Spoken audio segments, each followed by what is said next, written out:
memuji nama Tuhan, mari sama-sama kita angkat pujian ini. Kau Tuhan yang setia, tanganmu tersedia, memegangku melintasi gelap dunia. Apapun keadaan, hati dan perasaan, tak membatasi kuasamu di dalamku. Kasihmu kepadaku, menerima apa adanya. Dalam kelemahanku, kuasa Tuhan jadi sempurna. Ku kan selalu kembali padamu, yang ku perlu hanyalah Kau Tuhan.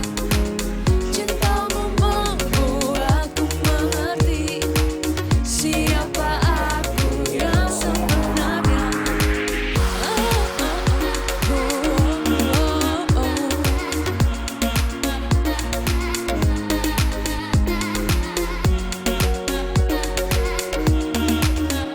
Mari sama-sama kita angkat pujian ini. Kau Tuhan yang setia. Kau Tuhan yang setia, tanganmu tersedia, memegangku melintasi gelap dunia. Apapun keadaan, hati dan perasaan, tak membatasi kuasamu di dalamku. Kasihmu kepadaku, menerima apa adanya. Dalam kelemahanku, kuasa Tuhan jadi sempurna. Ku kan selalu kembali padamu, yang ku perlu hanyalah Kau Tuhan. Cintamu membuatku mengerti siapa aku yang sebenarnya.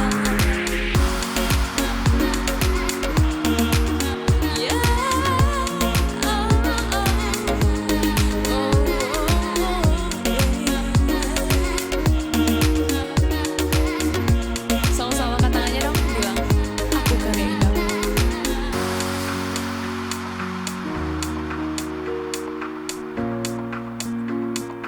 One, two, three, four.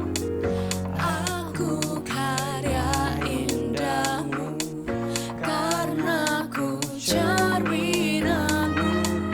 Kau ciptakan diriku serupa gambaranmu. Aku karya indahmu, karena ku cerminanmu. Kau ciptakan diriku serupa gambaranmu. Ku kan selalu kembali padamu, yang ku perlu hanyalah Kau Tuhan. Cintamu membuatku mengerti siapa aku yang sebenarnya. Ku kan selalu kembali padamu, yang ku perlu hanyalah Kau Tuhan.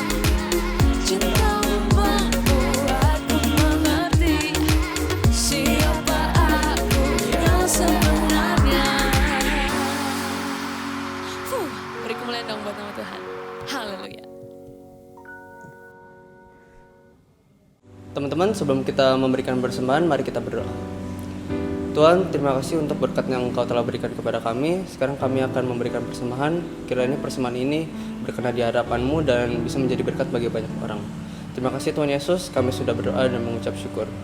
Haleluya, amin.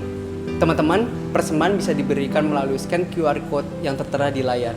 Mari sebelum kita memberikan persembahan, kita deklarasikan persembahan ini bersama-sama. 1, 2, 3. Pada saat kami membawa persembahan, kami percaya pintu surga terbuka dan berkat Tuhan dicurahkan. Saya menerima sekolah, studi, dan masa depan yang cerah, keterampilan, kecerdasan, dan hikmat dilipat gandakan. Semua pelajaran dibuat berhasil. Nilai-nilai dan prestasi sekolah saya Tuhan tingkatkan. Semua biaya-biaya dapat dilunasi. Saya menerima hadiah, kejutan, dan penghargaan. Semua kebodohan, penyakit, dan kerugian dihalau dari dalam hidupku, keluargaku, dan studiku. Ini adalah waktu memberi persembahan dalam nama Yesus. Haleluya. Hai Next Gen, ini info yang kamu perlu ketahui minggu ini.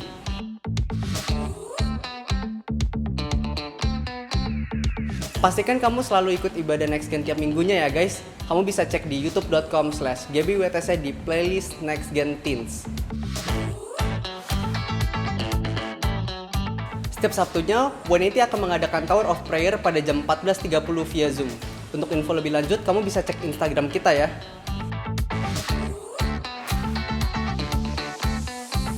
Kalau kamu butuh teman main, teman ngobrol, atau teman saling berbagi, kamu bisa ikut 180 Carousel ya guys. Info lebih lanjut bisa cek di Instagram kita @180wtc.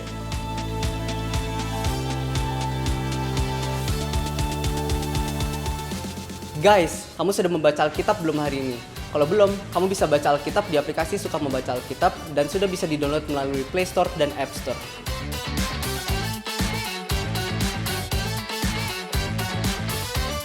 Oh ya guys, jangan lupa untuk follow sosial media 180, ada di TikTok, Instagram, dan juga di YouTube, supaya kalian nggak ketinggalan update atau informasi selanjutnya dari kita.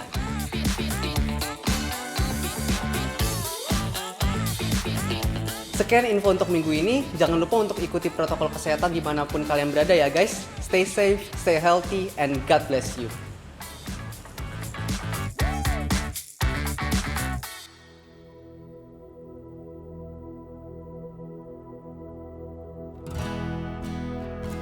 Teman-teman, kita mau sama-sama siapin hati kita siapin hidup kita mau datang sama Tuhan. Sama-sama kita angkat pujian ini. Worthy of every song we could ever sing, worthy of all the praise we could ever bring, worthy of every breath we could ever breathe. We live for you.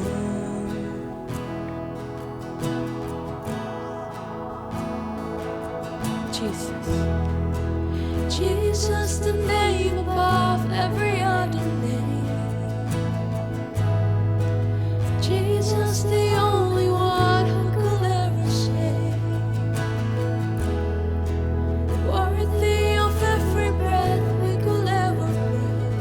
We live for you.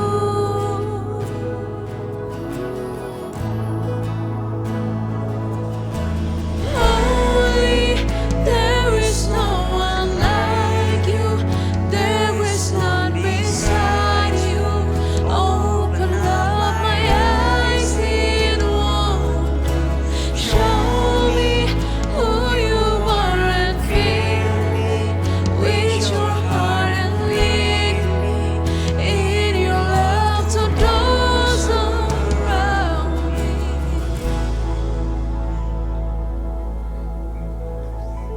Worthy of every song.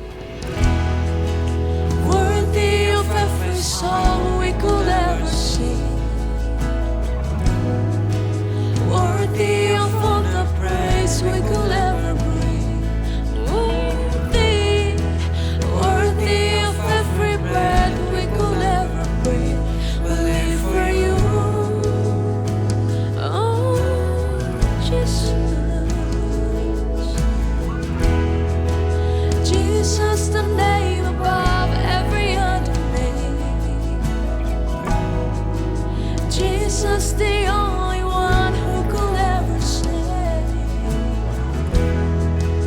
Worthy of every breath we could ever breathe. We live for you. Holy, holy, holy.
Halo semuanya, apa kabar? Kembali lagi di Next Gen Online Service. Gue berharap walaupun kita di rumah aja, tapi semua masih dalam keadaan yang baik, physically, mentally, and spiritually.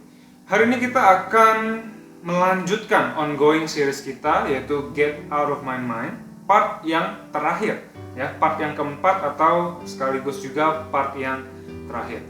Karena itu, mari kita berdoa. Bapak, terima kasih buat kebaikan Tuhan, buat penyertaan Tuhan dalam hidup kami. Walaupun keadaan di sekitar kami mungkin kurang baik, nggak jelas, kurang jelas Tuhan, tapi satu hal yang jelas buat kami adalah Tuhan baik dalam hidup kami. Terima kasih Tuhan kalau sebentar kami boleh dengar sedikit dari kebenaran firman Tuhan.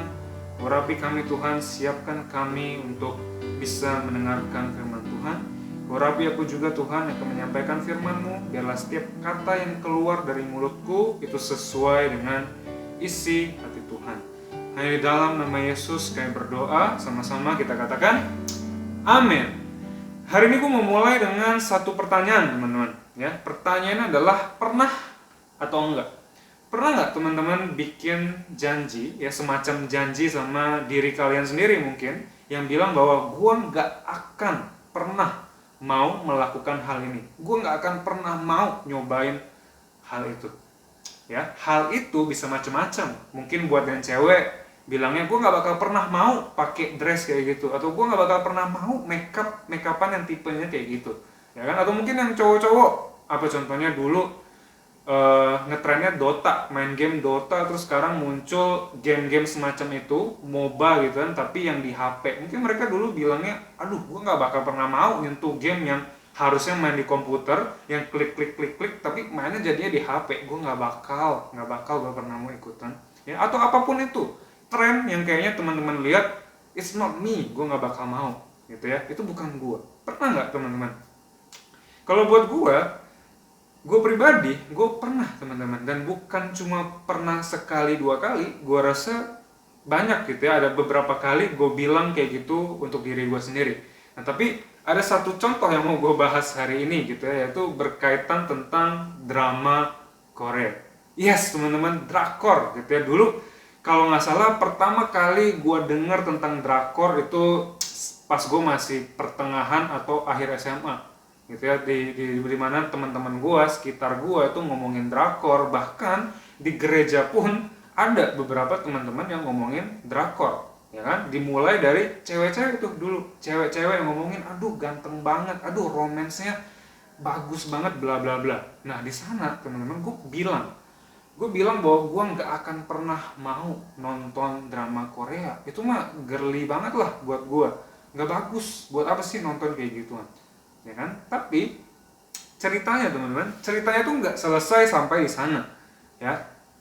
Singkat cerita, beberapa tahun kemudian gue lulus SMA, gue masuk kuliah, dan teman-teman kuliah gue, teman-teman sekelas dalam perkuliahan gue itu kebetulan laki-laki semua, cowok semuanya teman-teman. Dan ternyata beberapa di antara mereka juga ada yang ngomongin drama Korea, ada yang ngomongin drakor juga. Di sana gue mulai mikir gitu kan, ada apa nih sama drama Korea? Emang bener bagus, dan biasalah namanya anak maba, anak mahasiswa baru, gue berusaha buat fit in obrolannya, jadinya ya gue tanya-tanya gitu kan. Dan tiba juga saatnya dimana gue coba, gue cicip, dengan dalam hati gue bilang ya udahlah, coba gue lihat satu episode aja, gue nggak bakal tertarik gitu kan. Gue nonton lah satu episode, dan singkat cerita lagi teman-teman, sampai hari ini kalau misalkan ada drama Korea yang bagus gitu ya, yang banyak orang ngomongin, mungkin yang memang benar-benar bagus, muncul di Netflix atau dimanapun itu, gue pasti nonton, right? Karena ternyata yang dulunya gue pikir drama Korea cuma buat cewek, romance doang, ternyata nggak juga. Ternyata ada juga drama Korea yang bahas plot yang keren, yang seru gitu kan, yang cocok sama gue. Jadi Gary yang dulu waktu dia masih SMA, dia dulu nggak bakal pernah nyangka kalau dia bakal enjoy nonton drama Korea. But here I am. Inilah gue sekarang enjoying drama Korea kalau ada yang bagus dan cocok buat gue, gitu kan. Nah jadi tujuan gue dari pertanyaan tadi dan juga cerita gue adalah gue mau bilang bahwa gue percaya nggak sedikit juga di antara kita yang ibadah hari ini, di antara teman-teman yang nonton hari ini, kalian juga merasakan hal yang sama kayak gue ya. Mungkin dulu pas SMA atau pas SMP atau pas kapanpun itu teman-teman sempat bilang, aduh gue nggak bakal mau nyobain itu, gue nggak bakal mau melakukan ini, ya kan, apapun itu bentuknya. Dan yes, mungkin aja hal-halnya bisa sepele kayak yang tadi gue sebutkan di awal, mungkin cuma tentang fashion, mungkin cuma tentang apa tuh tadi, game, cuma tentang drama Korea kayak gue, ya kan, halnya sepele, nggak penting, ya kan. Tapi gue mau bilang bahwa hal-hal semacam itu tadi teman-teman bisa juga terjadi dalam area kehidupan kita yang jauh lebih serius, yang jauh lebih rumit, ya. Yang gue maksud adalah hal-hal yang kita, zat-zat yang kita masukin ke dalam tubuh kita mungkin, ya kan, ataupun kata-kata yang kita keluarkan, atau hal-hal apapun yang kita lakukan sama badan kita, atau pergaulan kita, orang-orang mana yang kita izinkan buat kita, buat pengaruhin hidup kita, ya kan, dan masih banyak lagi, ya. Contohnya mungkin sekarang waktu masih SMA, aduh lagi nongkrong gitu ya, aduh lu ngerokok nih bro, sorry ya, aduh bukannya gimana nih, gue agak alergi sama asap rokok, gue nggak bisa sama asap rokok, boleh nggak agak-agak jaga jarak gitu ya, contoh teman-teman. Tapi ternyata beberapa tahun kemudian udah lulus SMA, kita reuni, ketemu orang yang sama, ternyata orang yang tadi ngomong kayak gitu, sekarang dia ikutan keluar nongkrong sama anak-anak yang ngerokok, bahkan yang ngerokoknya lebih banyak sih. Jadi kalau kita boleh jujur teman-teman, kalau kita jujur sekarang, mungkin nggak sedikit juga di antara kita yang bilang bahwa siapa kita sekarang itu kayaknya adalah orang yang dulunya kita pikir kita nggak bakal jadi seperti itu. Ya mungkin bahasa Inggrisnya lebih enak. The person we thought would never be is exactly who we are becoming. Yang tadinya kita bilang nggak mau ini, nggak mau itu, ternyata sekarang kita malah melakukan persis seperti yang tadi kita bilang kita nggak mau lakukan. So what do we do? Jadi apa yang harus kita lakukan sekarang? Ya, mungkin buat teman-teman yang merasakan hal yang sama kayak gini, ada beberapa di antara mereka ya udah, mereka bilang this is just who I am now. This is just what I do gitu kan. Ini adalah gue sekarang. Ya udah, ini yang udah gue lakukan. Gue udah terlanjur jatuh ke dalam pencobaan mungkin ya, gue udah terlanjur memilih hal yang seperti itu, ya buat apa juga gue putar balik sekarang, ya kan. Atau ada juga mungkin beberapa di antara mereka yang memilih untuk sembunyi aja, mereka nggak pamer, mereka nggak bangga kayak kelompok orang yang tadi yang bilang this is just who I am, tapi mereka cuma sembunyi aja, mereka nggak berani untuk mengungkapkan, tapi mereka juga nggak berusaha untuk meninggalkan hal-hal yang tadinya mereka bilang mereka nggak mau lakukan. Nah, tapi ada juga mungkin yang menurut gue paling banyak adalah orang-orang yang confident. Mereka confident gitu ya, mereka yakin kalau ketika mereka melakukan hal itu sekali, okay, this is the one and only.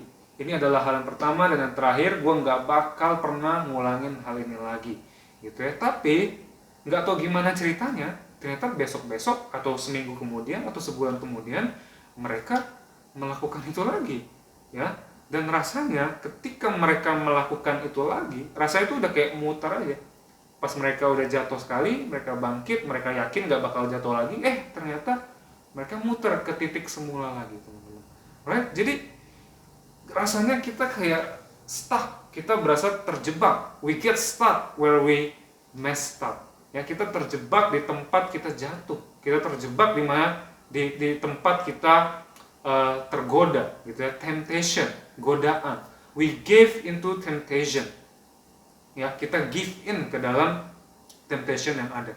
Nah, sekarang gue mau ngasih tahu teman-teman, ada dua poin yang gue tahu dengan persis itu benar, ya, atau dua statement lah yang gue tahu ini 100% benar, ya. Statement yang pertama adalah messing up atau giving in to temptation can be one of the quickest ways we convince ourselves to give up on our belief and in relationship with God. Jadi dengan kita mess up, dengan kita terjatuh dalam pencobaan itu adalah menurut gue salah satu faktor yang paling tepat, yang paling cepat untuk kita merasa bersalah hingga akhirnya kita menjauh dari Tuhan. Kita merasa kita nggak layak dari Tuhan hingga akhirnya kita benar-benar jauh dari Tuhan, ya kan? Itu poin yang pertama yang gue tahu persis itu betul. Poin yang kedua yang gue juga tahu persis bahwa ini betul adalah kita semua 100% akan mess up. We are all 100% for sure going to mess up. Ya, kita semua tanpa terkecuali pasti pernah jatuh dalam pencobaan, pasti pernah mess up atau mungkin akan mess up lagi ke depannya. Jadi gimana dong? Jadi gimana? Kita akan belajar kebenaran ya teman-teman. So let's find out the truth dari dua poin yang tadi yang merupakan topik pembahasan kita hari ini. Oke? Jadi selama beberapa minggu kemarin kita udah belajar banyak tentang kisahnya Yesus menghadapi pencobaan, ya kan? Kita udah ngelihat bagaimana seorang manusia yang kita percayai merupakan Tuhan di dalam wujud atau bentuk manusia itu menghadapi pencobaan. Dan kita tahu bahwa Yesus itu nggak pernah terjatuh dalam pencobaan, tetapi Yesus itu merasakan hal yang sama, merasakan pressure, tekanan yang sama. Gimana rasanya dicobai? Yesus itu tahu dengan persis, sama kayak kita. Waktu digoda rasanya kayak gimana, Yesus tahu dengan persis, tapi dia nggak pernah sekalipun terjatuh ke dalam pencobaan. Oke, jadi kita pengen lihat nih, Yesus tuh ngomong apa sih, atau firman Tuhan itu ngomong apa sih tentang hal ini, ya. Di dalam Yohanes, kitab Yohanes pasal yang ketiga ayat yang ke-17 dalam versi NIV dikatakan, "For God did not send His Son into the world to condemn the world, but to save the world through Him." Jadi di dalam Yohanes pasal 3 ayat yang ke-17 ini, Yohanes itu bilang dengan jelas tujuan Yesus datang ke dunia itu untuk apa. Dan dia bilang, Yesus itu datang bukan untuk condemn. Condemn itu kalau di bahasa Indonesia kan menghakimi, ya, untuk ngejudge kita, untuk menghakimi kita. Atau condemn kalau kita boleh artikan dengan yang lebih simple ya kayak to give up on us, untuk menyerah sama kita. Atau dengan kata lain, Yesus tuh kayak bilang, kalau dia bilang condemn, Yesus tuh kayak bilang it's over for us, gitu ya. Jadi condemn, menghakimi, menyalahkan kita, itu bisa kita bilang sebagai bentuk ya menyerah sama kita, atau mungkin another way to say that it's over for us, gitu ya. Dan Yohanes bilang bahwa Yesus itu nggak datang buat itu. Jesus didn't come to give up on us when we give in to temptation. Yesus nggak datang. Yesus bukan datang sama kita untuk bilang bahwa hey, lu bersalah lo. Tadi lu bilang lu nggak mau ngelakuin ini. Tadi lu bilang nggak bakal nyobain ini. Tapi kok sekarang lu jadi habit? Kenapa sekarang lu malah keterusan? Ya, Yesus nggak datang cuma buat bilang sama kita seberapa marahnya Tuhan sama kita. Yesus nggak datang buat bilang sama kita bahwa, "Woi, it's over for you." Ya, it's the end for you. No. Tapi Yohanes dalam ayat yang sama yang tadi kita baca, dia bilang bahwa Jesus came to save us from the punishment we deserve for all the ways we've messed up.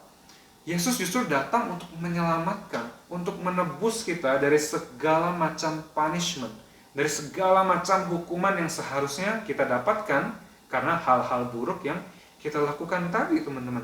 Ya, Yesus itu menyelamatkan kita dari tendensi kita, dari kecenderungan kita untuk terus aja muter-muter di lubang yang sama tadi, jatuh, bangkit, terus muter lagi, ternyata jatuh lagi, bangkit, dan seterusnya. So, Yesus datang buat itu, teman-teman. Oke, jadi maksudnya apa? Apa sih yang bisa kita ambil hari ini? Ya, kalau teman-teman dari tadi nggak ngerti apa yang dimaksud, tapi gue mau kalian semua menangkap satu statement ini. So, when you give in, you can start again. When you give in, you can start again. Ketika kita jatuh, ketika kita tergoda sama godaan-godaan atau pencobaan-pencobaan yang ada, kita bisa mulai kembali, teman-teman. Jadi yang tadi kata Yohanes tentang Yesus, intinya itu ini. Ya, Yesus pengen kasih tahu sama kita bahwa ketika kita jatuh, ketika kita give in, kita bisa bangkit lagi, kita bisa mulai lagi, kita bisa start fresh again. Ya, Tuhan kita adalah Tuhan yang memberikan kesempatan kedua. Kalau dalam bahasa Inggrisnya, God is a God of second chances. Tuhan adalah Tuhan yang memberikan kesempatan kedua, tapi pakai S, second chances. Dan gue percaya berarti itu artinya bukan cuma sekali kesempatan kedua, habis itu selesai. Nggak kayak gitu teman-teman. Tapi dari sini kita bisa lihat bahwa kita nggak mesti stuck, kita nggak mesti merasa terjebak di tempat kita jatuh, ya kan? Kita nggak harus percaya sama pikiran-pikiran kita yang bilang, oke, gue udah gagal, it's over for me, gue nggak akan bisa lagi dekat sama Tuhan dengan cara apapun, right? Tapi dari sini Yesus tuh pengen kasih tahu kita, Jesus wanted to show us that when we think it's over, it's not over yet. Yesus pengen tahu, Yesus pengen kasih tahu ke kita bahwa ketika kita mikir, oke, it's over, ini adalah bagian terakhir dalam hidup kita mungkin, tapi Yesus bilang, it's not over yet. Ketika kita mikir bahwa kita udah jatuh terlalu dalam, kita udah jatuh terlalu sering, Yesus bilang bahwa dia belum menyerah sama kita. He hasn't given up on us. Oke? Jadi, gini teman-teman, ketika kita ikut Yesus, ya, ketika kita ikut Yesus, kita percaya sama Yesus, kita percaya bahwa Yesus adalah perfect. Dia nggak pernah melakukan kesalahan sedikit pun, ya, karena dia perfect. Dialah satu-satunya pribadi yang bisa, yang layak untuk ngejudge kita, ya enggak, yang layak untuk nyalain kita, yang bilang bahwa wah, lu udah gagal, udah jelek, udah kacau, this is the end for you. Cuma dia yang layak karena dialah yang perfect, ya kan? Tapi dari sini hari ini kita belajar bahwa Yesus melakukan sebaliknya. He does the exact opposite. Dia nggak bilang bahwa kita condemn, dia nggak menghakimi kita, nggak menyerah sama kita, ya. Tapi dia memberikan kita kesempatan kedua.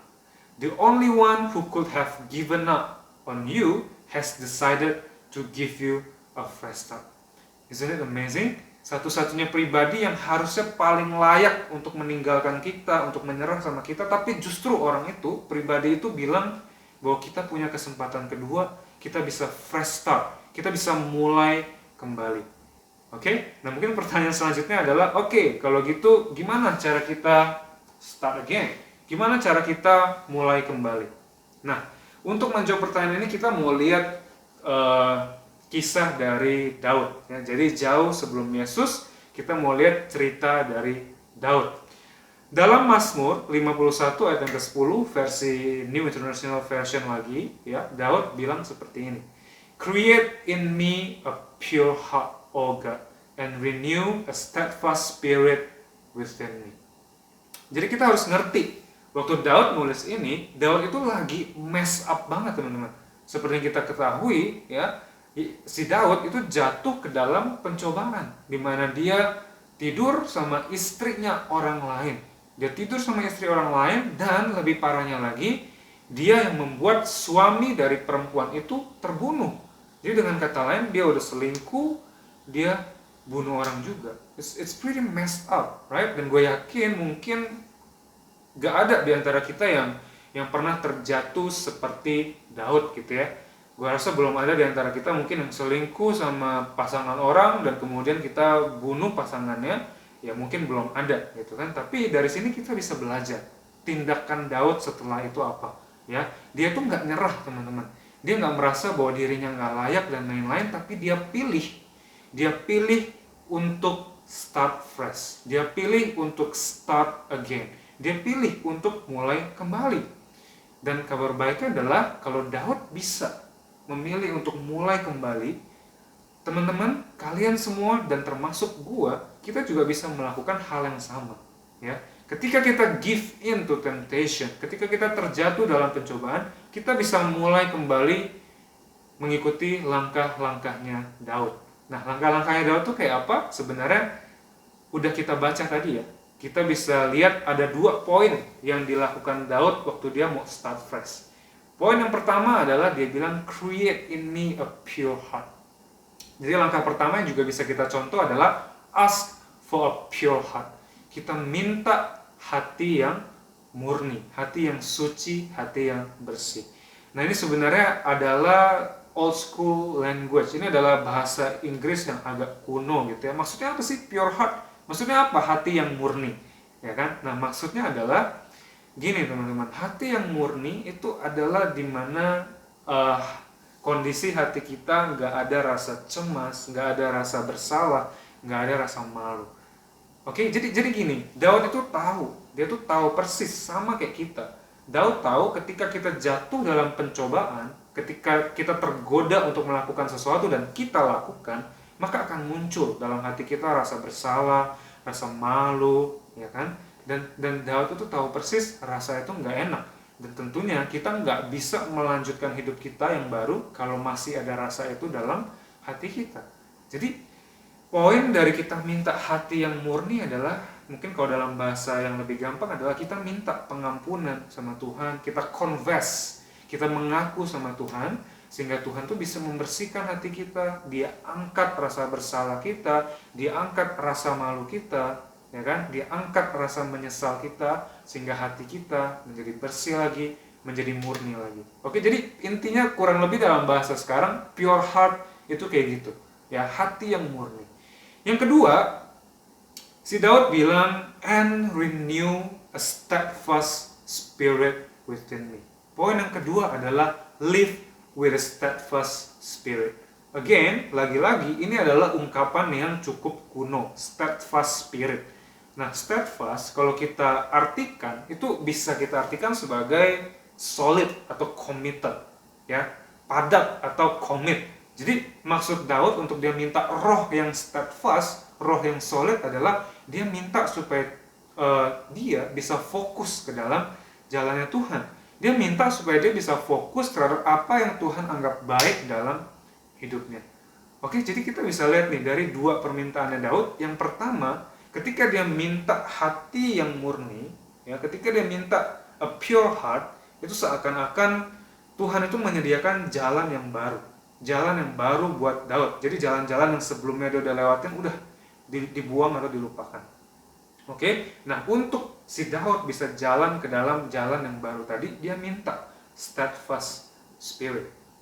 Dia minta roh supaya dia itu bisa fokus di jalan yang baru ini, dia bisa fokus untuk lurus, gak belok ke kiri, gak belok ke kanan, sesuai dengan permintaan Tuhan, sesuai dengan rancangan Tuhan dalam hidup dia.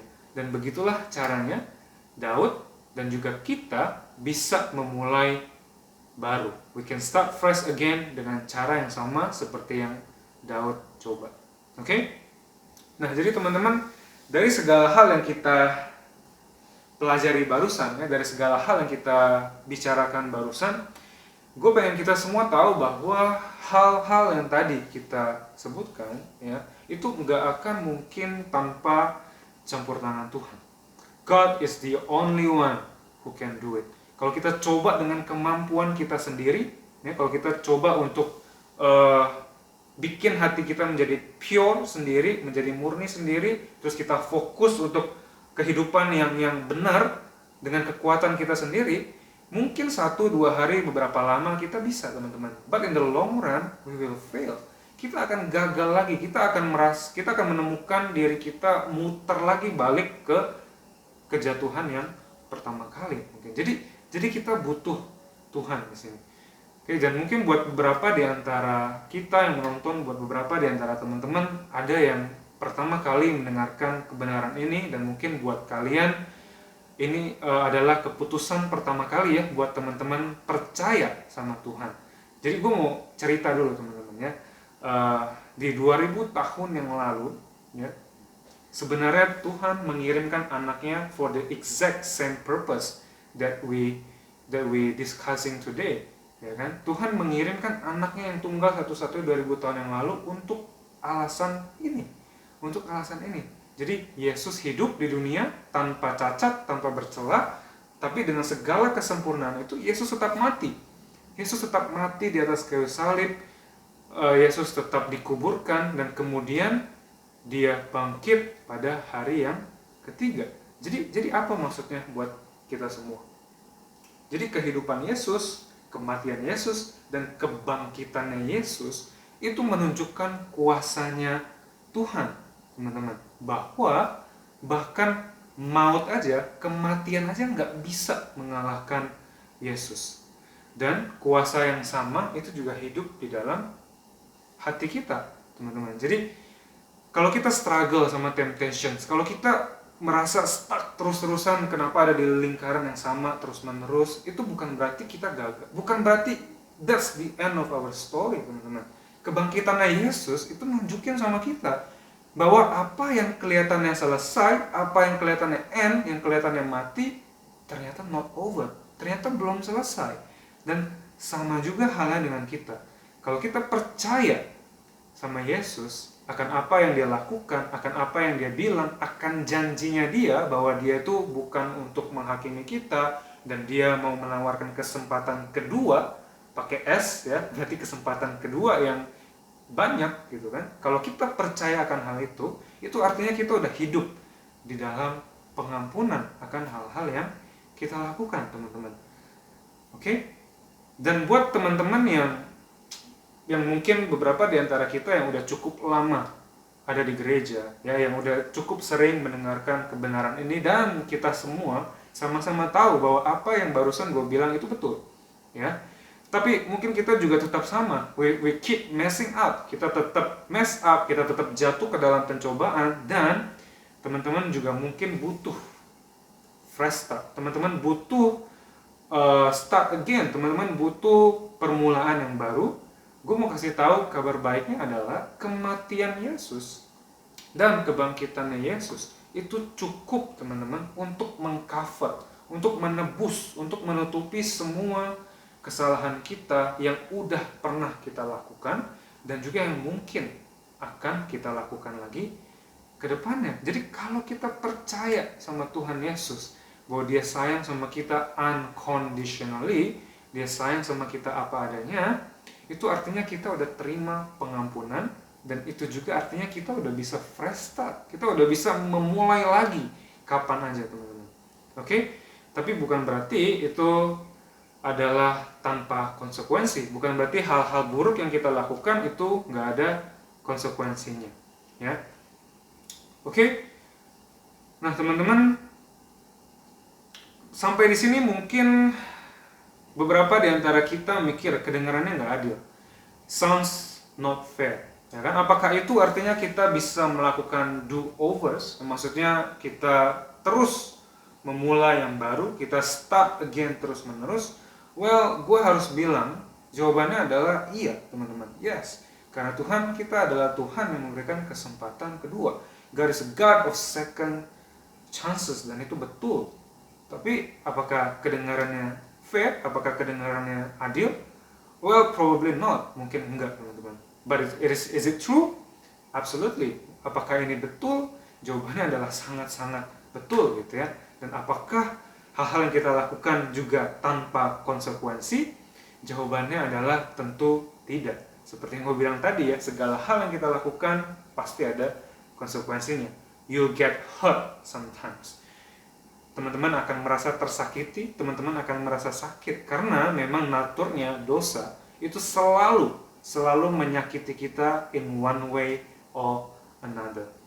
Oke? Jadi hari ini kita tahu bahwa kita nggak mesti quit ketika kita merasa kita struggling dalam temptations, kita merasa kita muter-muter terus, kita nggak perlu menjauh, kita nggak perlu merasa bahwa okay, this is the end. Tapi hari ini kita tahu bahwa kita punya endless, unlimited do-overs. Kita bisa start again, kita bisa memulai kembali dengan Tuhan, dengan Yesus. Dan semua orang juga begitu. Dan teman-teman, gue mau encourage kita semua untuk mengambil langkah pertamanya, yaitu kita bisa meminta for pure heart, kita bisa minta hati yang murni, dan juga kita bisa minta roh yang solid, roh yang steadfast, untuk kita bisa mulai kembali. Oke? So, sebelum kita menutup, gue mau sampaikan bottom line kita adalah statement yang tadi gue udah sebutkan. When you give in, you can start again. Right? So when you give in, you can start again.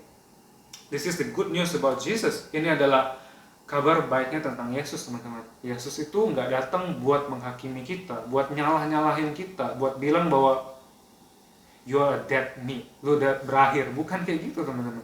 Tapi Yesus di satu sisi, dia mau menyelamatkan kita. Right? And that even now we can be confident that God always loves us. Tuhan selalu menyayangi kita. Dan ketika kita mess up, itu nggak mesti mendefine kita bahwa kita adalah orang yang buruk. Dan kita perlu ingat bahwa selalu ada kesempatan untuk kita mau kembali, untuk kita fresh start, untuk kita buka jalan yang baru lagi bersama dengan Tuhan. Dan kita bisa minta hati yang fokus, roh yang fokus, untuk selanjutnya kita jalan ke depan bersama-sama dengan Tuhan. Oke teman-teman, so kita selesai. Sebelum itu kita bersatu di dalam doa.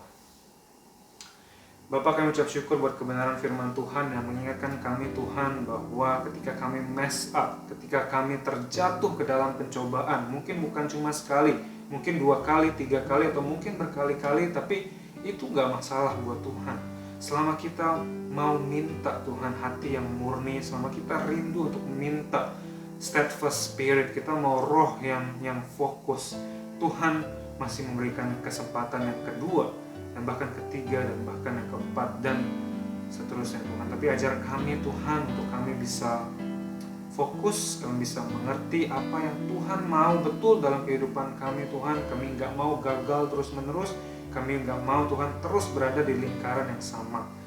Bersyukur Tuhan, kami tahu bahwa Allah kami adalah Allah yang mengasihi kami tanpa syarat, tapi kami juga gak mau untuk take that for granted Tuhan. Kami juga mau mengasihi Tuhan dengan segenap hati kami. Karena itu ajar kami Tuhan mulai hari ini untuk berani minta, mengambil langkah, untuk minta sama Tuhan pengampunan, untuk minta sama Tuhan hati yang murni untuk kami turn back, untuk minta sama Tuhan juga roh yang fokus, roh yang solid untuk kita ke depannya.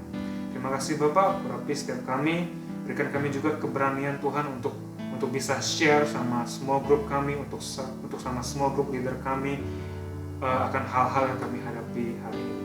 Terima kasih Tuhan Yesus, yang di dalam nama Yesus kami berdoa, ucap syukur, haleluya, amin.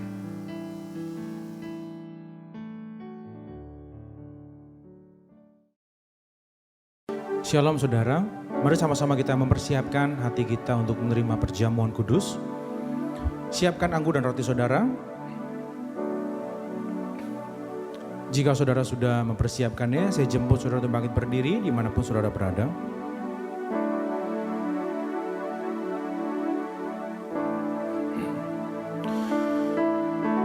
Sebab apa yang telah kuteruskan kepadamu telah kuterima dari Tuhan, yaitu bahwa Tuhan Yesus pada malam waktu ia diserahkan mengambil roti. Mari kita ambil roti di tangan kanan kita. Dan sesudah itu ia mengucap syukur atasnya, ia memecah-mecahkannya dan berkata, inilah tubuhku yang diserahkan bagi kamu. Perbuatlah ini menjadi peringatan akan aku. Kekasih-kekasih Kristus, bukankah roti yang kita pecah-pecahkan ini adalah persekutuan kita dengan tubuh Kristus? Mari kita makan dalam nama Yesus.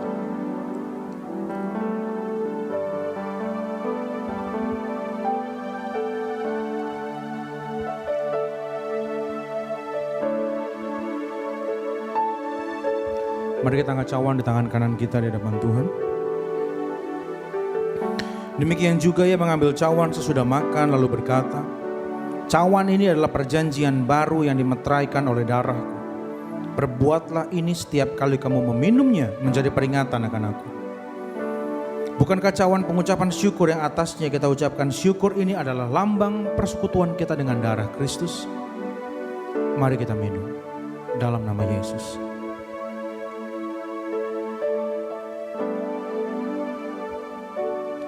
Mari naikkan syukurmu di hadapan Tuhan. Sampaikan doa-doamu di hadapan Tuhan. Sampaikan keluh kesahmu. Sampaikan terima kasihmu. Karena Dia Allah yang mendengar. Dia Allah yang tidak pernah meninggalkan kita. Dia selalu ada.